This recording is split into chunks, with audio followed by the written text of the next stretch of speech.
हेतु प्रकृतिरुच्यते पुरुष सुख दुःखानां भोक्तृत्वे हेतुरुच्यते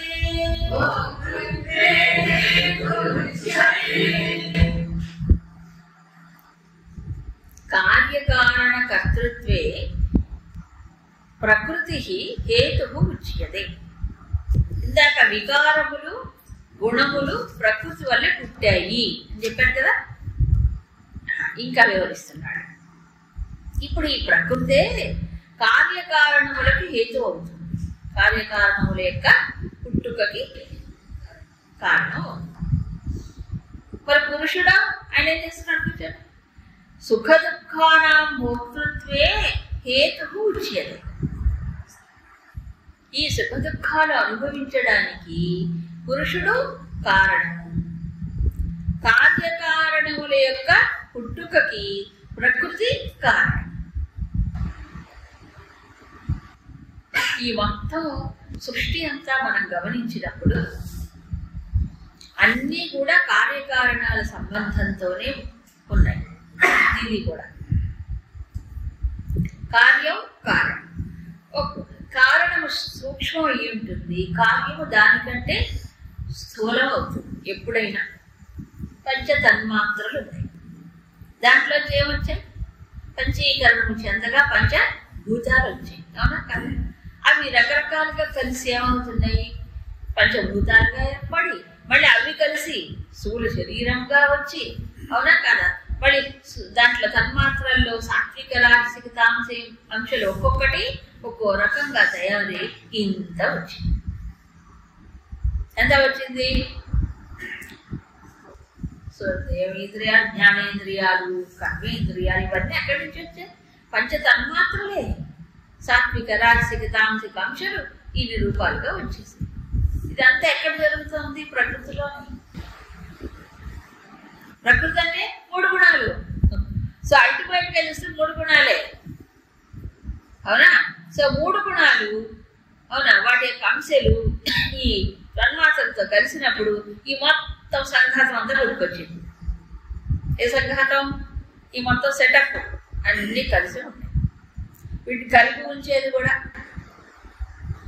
ఇది ప్రకృతిలో భాగమే కదా. ఇదంతా క్షేత్రమేగా. క్షేత్రమే. అందుకే ద్వికారి అన్నాడు. మార్పులు ఇవంతా క్షేత్రం. ఓహో. సో మనం ఏది చూసినా ప్రపంచంలో కార్యకారణములే మూలం. కార్యమేమో కనిపిస్తుంది, కారణమేమో లోపల ఎక్కడో ఉంటుంది. ఉంటే మనకేంటండి? ఉంటే ప్రయోజనం ఉంది. కానీ మనిషి ఏం చేస్తున్నాడు? ఇప్పుడు సుఖ దుఃఖాలు అనుభవిస్తున్నాడా లేదా? ఇప్పుడు సుఖ దుఃఖాలు అనుభవించడానికి ప్రకృతి కారణమా? ప్రకృతిలో కార్యకారణములు అనేవి ఉన్నాయి, మార్పులు. మరి ఎవరు అనుభవిస్తున్నాడు సుఖ దుఃఖం? జీవుడు అన్నాడు. ఇక్కడ ఏమన్నారు? పురుష హేతు ఉచ్యతే. సుఖ దుఃఖాలు అనుభవించడానికి కారణం ఎవరు? పురుషుడు. ఇంత పురుషుడు అంటే ఏ పురుషుడు? ఇక్కడ మనం జాగ్రత్తగా అర్థం చేసుకోవాలి. తర్వాత శ్లోకంలో ఇంకొంచెం క్లారిటీ వస్తుంది. ఇప్పుడు కొద్దిగా అర్థం చేసుకుందాం. పురుషుడు అంటే ఎవరండి? ఇప్పుడు స్త్రీయా పురుషుడా అనే పురుషుడు కాదు ఇక్కడ జీవుడు. సో సుఖ దుఃఖాన్ని అనుభవించడానికి జీవుడు కారణం అని అంటున్నాడు. మరి పురుష అనే పదానికి ఇంతకు నవద్వారే పురే దేహి నైవ కుర్వ నా కార్యం అని చెప్పాడు కదా. చెప్పలే? నవద్వారపురంలో ఒక ఆయన కూర్చొని ఉంటాడు. ఆయన ఏమి చెయ్యడు, ఏమి చేయించడు. ఎక్కడ? మరి ఆయన నవద్వారపురంలో కూర్చున్నవాడు. ఆయన సుఖ దుఃఖాలు అనుభవించేవాడా? మరి ఏమి చెయ్యడు, చేయించాడు కానీ సుఖ దుఃఖాలు అనుభవించాడు. ఆయన అనుభవించాడు. మరి ఆ పురుషుడు ఎవరు? ఆయన కూడా ఈ పురంలోనే ఉన్నాడుగా. ఎంతమంది పురుషులు ఉన్నారండి బాబు ఈ పురంలో? పరమాత్మేమో క్షేత్రజ్ఞుడు అంటుండ్రు. క్షేత్రజ్ఞుడు ఇక్కడే ఉన్నాడుగా. మరి ఈ పురుషుడు ఎవరు? ఆ పరమాత్మ ఎవరు? లోపల నుండి క్షేత్రాన్ని తెలుసుకుంటే పరమాత్మ ఎవరు? ఈ పురుషుడు ఎవరు?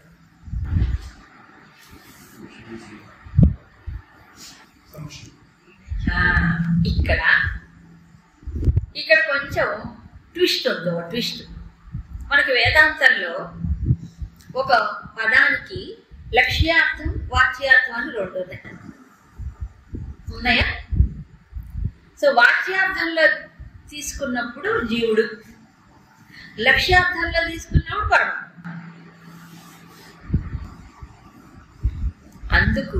అందుకే జీవో బ్రహ్మైవనాపరః శంకరాచార్య చెప్పలే, జీవుడు ఎవరు? బ్రహ్మము కంటే వేరు కాదు. ప్రస్తుతం ఏమన్నాడు? జీవుడుగా కనిపిస్తున్నాడు. ప్రస్తుతం జీవుడుగా కనిపిస్తున్నాడు.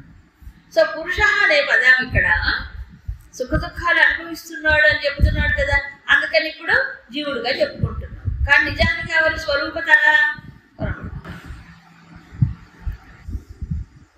పరా అంటే ఎవరు? పరమాత్మే. ఈ క్షేత్రంలో తెలుసుకుంటే పరమాత్మ. మరి ఎందుకని సుఖ దుఃఖాలు అనుభవిస్తున్నాడు? ఎందుకు? తన యొక్క పరతత్వం తెలియక. తన యొక్క పరతత్వము పరమాత్మ స్వరూపం అనేది తెలియకపోవటం చేత సుఖ దుఃఖాలు అనుభవిస్తున్నాడు. అంటే కార్యకారణ సంబంధం కలిగినటువంటి ఈ కార్యకారణములు పుట్టుక ప్రకృతి కారణమైన ప్రకృతి సుఖ దుఃఖాలు అనుభవించదు.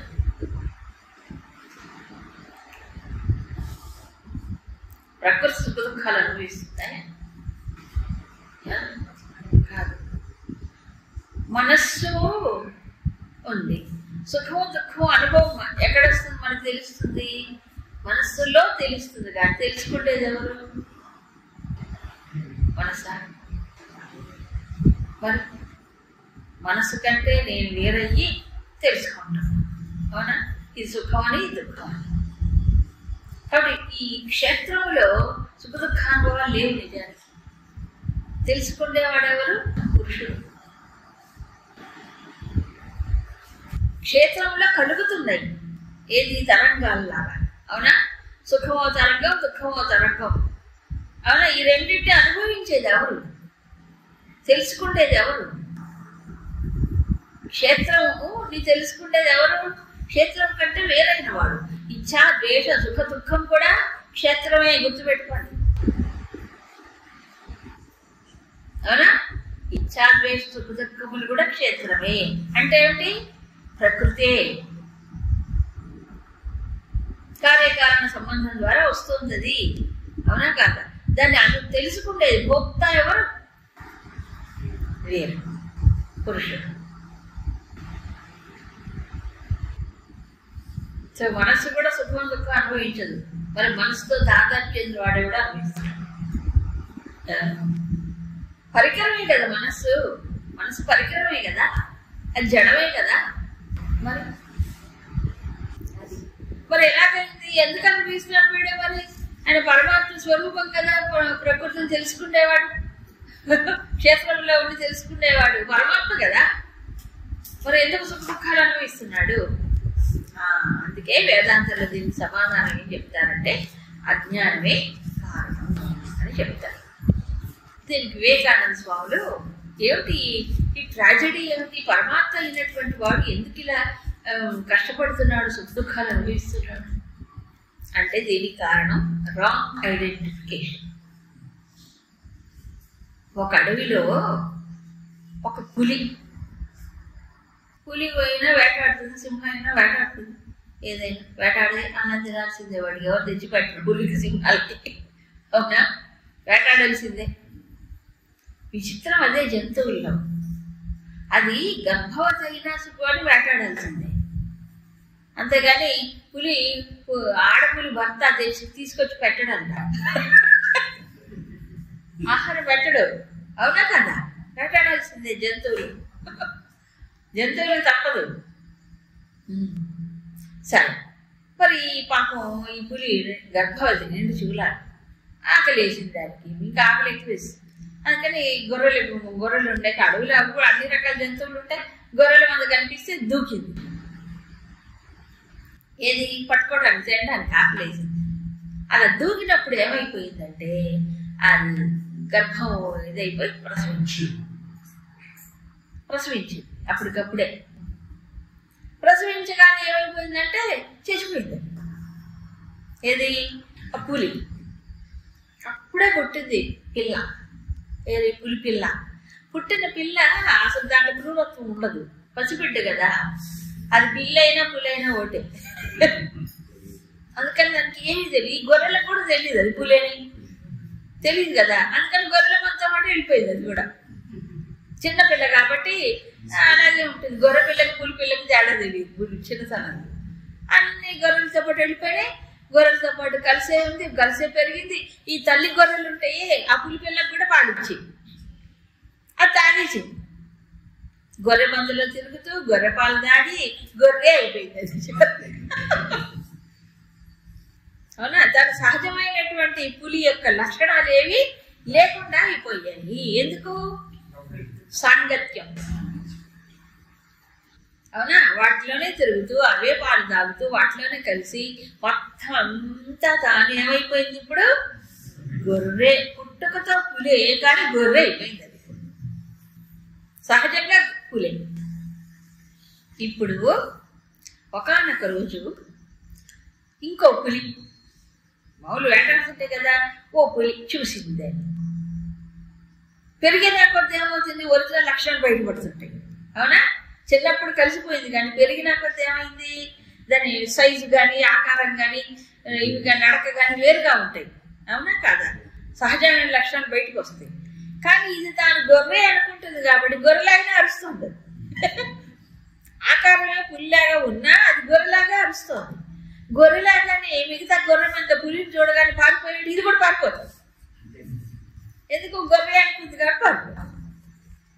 ఇలా 2-3 సార్లు ఆ పులి చూసిందనమాట. ఇదేంటో మా జాతిలాగా ఉన్నదేంటి, ఇది మా జాతిలాగా ఉంది, ఇదేమిటి ఇలా వాటితో పాటు కలిసిపోయి ఇలా పారిపోతుంది ఏమిటి, దీని వీరత్వం ఏమిటి, దీని పుట్టిక దీని లక్షణం ఏంటి, ఏది గొర్రెలాగా పారిపోతుంది ఏమిటో అనుకుంది అది ఒకసారి.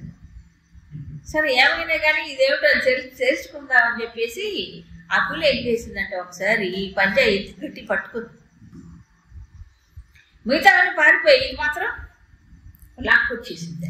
లాక్కొచ్చి చూసి గొర్రెలాగా వస్తుంది, గొర్రెలాగే వచ్చింది. ఏడుస్తుంది, మొత్తుకుంటుంటే అప్పుడు ఆ పులి చెప్పిందంటే, ఏంటి నువ్వు నాలాగా ఉన్నావు, నా రూపం నీది, ఇప్పుడు అర్థాలు చూసుకోగలదు తెలియదు కదా, నా రూపం నీది, నువ్వు పులివైనా ఎందుకు ఇలా గొర్రెలాగా తయారయ్యావు, ఎందుకు అరుస్తున్నావు, ఏడుస్తున్నావు, నువ్వు నేను ఒక జాతే, అసలు మా జాతే, నువ్వు గొర్రెలు కాదంటే అది నమ్మదే. నేను చిన్నప్పటి నుంచి ఇక్కడే పెరిగా, నేను ఆ పాలే దాకా నేను గొర్రెనే అంటుంది అది. నేను కాదంటుంది, నేను పుల్లి కాదు, నన్ను వదిలిపెట్టు. అవునా? అప్పుడు ఈ పులి ఏం చేసిందట, రా నీవెవరో నీకు తెలియ చూపిస్తారా అని పక్కన ఒక బావి ఉందట. ఆ బావిలో నీళ్ళు కదా, ఇట్రా చూడు అన్నదట. తాను కూడా ఇట్లా మొహం పెట్టిందట. ఇప్పుడు రెండింటి చూడు, నా మొహం నీ మొహం అలా ఉందా లేదా, ఉందా లేదా, చూడు నా కాళ్ళు నీ కాళ్ళు ఒకలా ఉంటాయి, గొర్రె కాళ్ళు ఇలా ఉండవు, ఈ మొహం ఇలా ఉండదు, ఇది ఇలా ఉండదు, అన్ని వివరించి చూసావు. నా పైన చార్లు ఉన్నాయి, నీ పైన కూడా చార్లు వచ్చినాయి, గొర్రెల పైన చార్లు ఉంటాయి, ఎక్కడైనా ఉండవు కదా. ఇప్పుడు చూడు నువ్వు పులివి, అడుగు ఒకసారి అన్నదంట. అంటే మొదట్లో రాలే, గొర్రెలాగానే వచ్చిందంట. అరిస్తే అది కాదు, నువ్వు పులి గంటరించు అన్నదంట. 1కి 2 ఇదిగో నేను గంటిస్తా అని పులి గంటింది. 4 సార్లు 5 సార్లు అప్పటికి అన్ని కూడా గొంతు వెగిలింది కానీ అది కూడా గంటించి, yes now you are the tiger అన్నదంట. ఈ జీవుడు గతి అంతే. అవునా? ఇప్పుడు సుఖ సుఖాలు అనుభవించేవాడు ఇప్పుడు పురుషుడు, ఎవరు? గొర్రె. అవునా? తన సహజమైన స్వరూపం ఏమిటి? ఇప్పుడు క్షేత్రజ్ఞుడిగా పరమాత్మే, అన్ని క్షేత్రాల్లో పరమాత్మే క్షేత్రజ్ఞుడు తెలుసుకుంటున్నాడు అంతా కూడా. కానీ వీడేం చేస్తున్నాడు? పురుషుడిలాగా అయిపోయి ఏమన్నా ఏమవుతాడు? సుఖ దుఃఖాలు అనుభవిస్తున్నాడు, భోక్త అయిపోయాడు. పరమాత్మేమో ఎవరు? తెలుసుకుంటున్నాను అంతే, క్షేత్రాన్ని తెలుసుకునేవాడు. ఇక్కడ వీడెవడు? భోక్త అయిపోయాడు. వికారములు గుణములు మారిపోతూ ఉంటే, కార్యకారణములు ప్రకృతిలో జరుగుతూ ఉంటే, ఈ దానికి అనుగుణంగా సుఖ దుఃఖాలని భోక్తృత్వే హేతువు, సుఖ దుఃఖాలు అనుభవించడానికి కారణంగా అయిపోయాడు. ఇప్పుడు కారణంగా అయిపోయాడు, అనుభవించడానికి కారణం అయిపోయాడు. ఎందుకు? ఏం కారణం? కారణం ఏంటి? Wrong identification. తన స్వరూప విస్మరణ చేత ప్రకృతే తాను అనుకున్నాడు. ఏ ప్రకృతి? శరీరము, ఇంద్రియములు, మనస్సు, బుద్ధి ఇవంతా ఇత్యాది ఇవన్నీ తాను అనుకోని తాదాత్మ్యం చెందటం చేత సుఖ దుఃఖాలు అనుభవిస్తున్నాడు. అంతేనా? అందుకు తర్వాత శ్లోకంలో క్లియర్గా ఎక్స్ప్లెయిన్ చేశాడు. కాబట్టి వేదాంతం అదే చెప్తుంది. ఏమని? నువ్వు పులివిరా, నువ్వు గొర్రెవి కాదు. అంటే నీ స్వరూపం ఏమిటి? ఈ జడమైన ప్రకృతి కాదు, మరేమిటి? దీనికి అతీతమైన చైతన్యవంతమైన ప్రకాశవంతమైన పరమాత్మయే నీ అసలు స్వరూపం, అక్షరం, శాశ్వతం.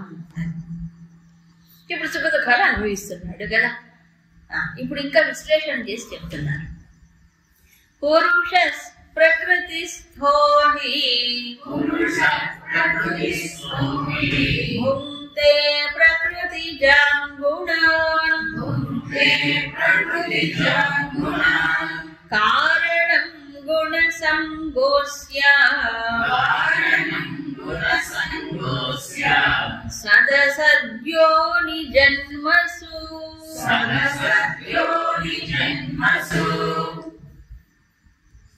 పురుషః ప్రకృతిస్థః భుంక్తే ప్రకృతిజాన్ గుణాన్. ఇప్పుడు కార్యకారణాలు సుఖ దుఃఖాలు అనుభవించడానికి పురుషుడు కారణం అన్నారు. అవునా? కార్యకారణములు ఎవరి వల్ల కలుగుతున్నాయి? ప్రకృతి వల్ల కలుగుతున్నాయి. కార్యకారణాలు ఎట్టు మనకెందుకు? సుఖ దుఃఖాలే మనకు మెయిన్. సుఖ దుఃఖాలు ఎవరు అనుభవిస్తున్నాడు? అనుభవించడానికి కారణం పురుషుడు అంటున్నాడు. ఎందుకు అనుభవిస్తున్నాడు సుఖ దుఃఖాలు? ఎందుకు కారణం అయ్యాడు సుఖ దుఃఖాలు అనుభవించడానికి కదా?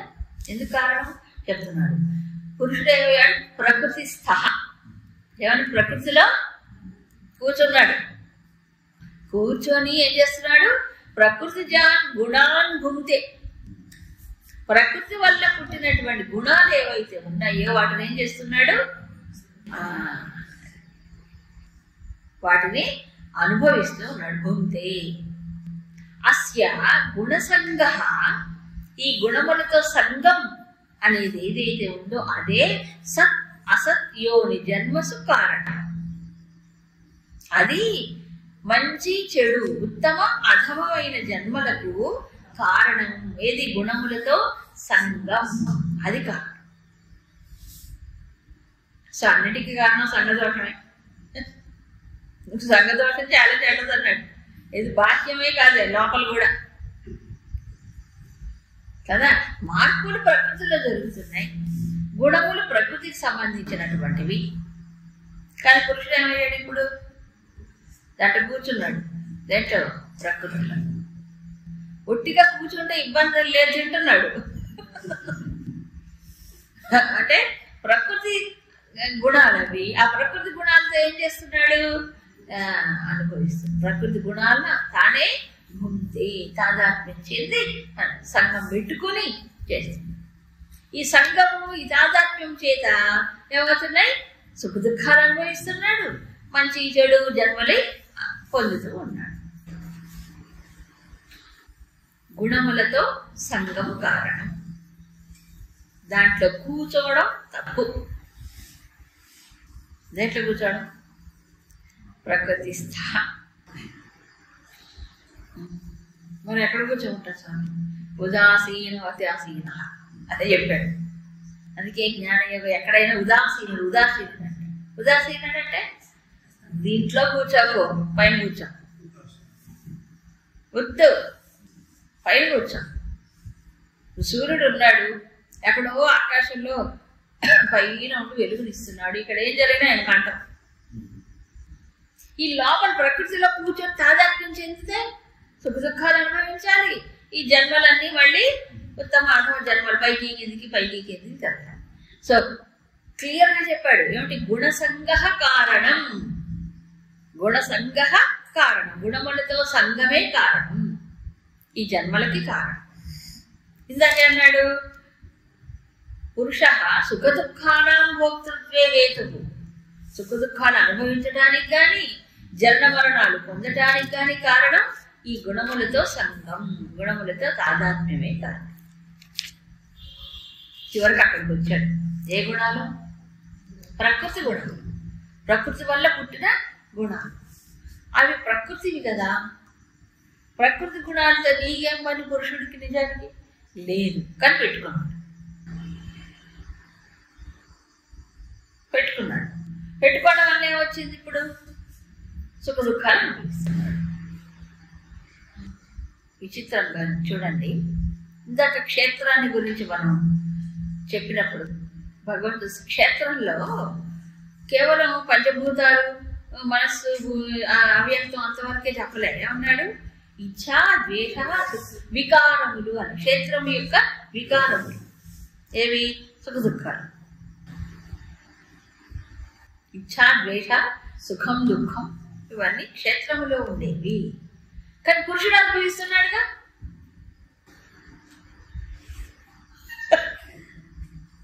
విచిత్రం అదే. అది మనస్సులో, అవునా కదా?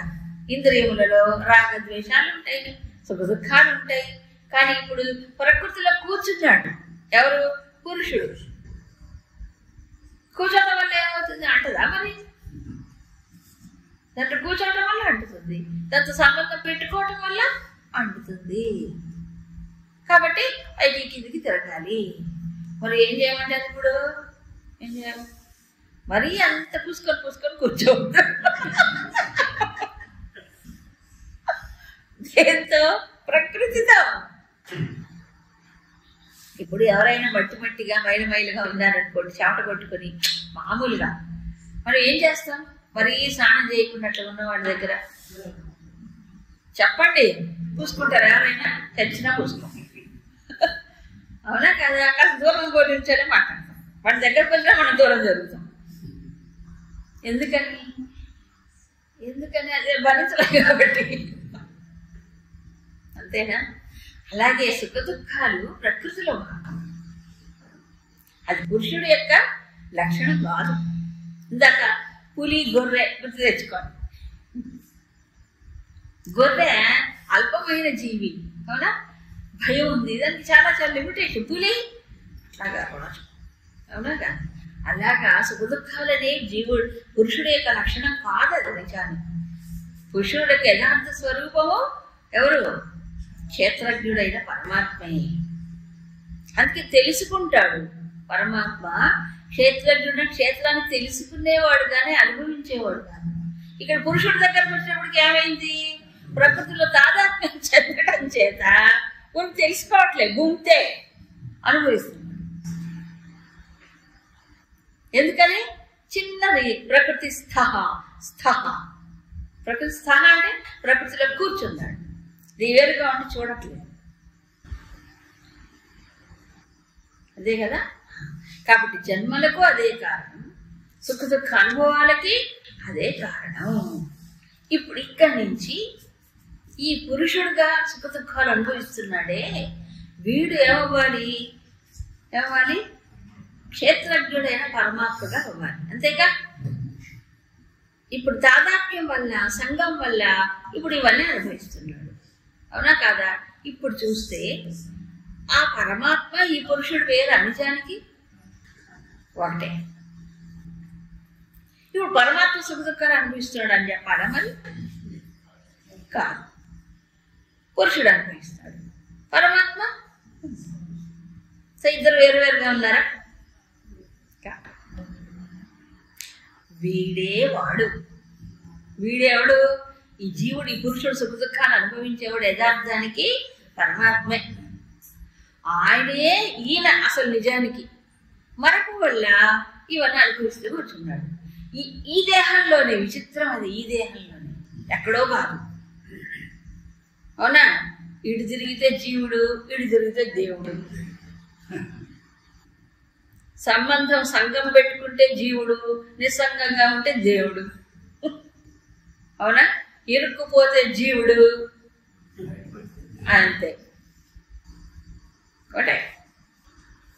హరి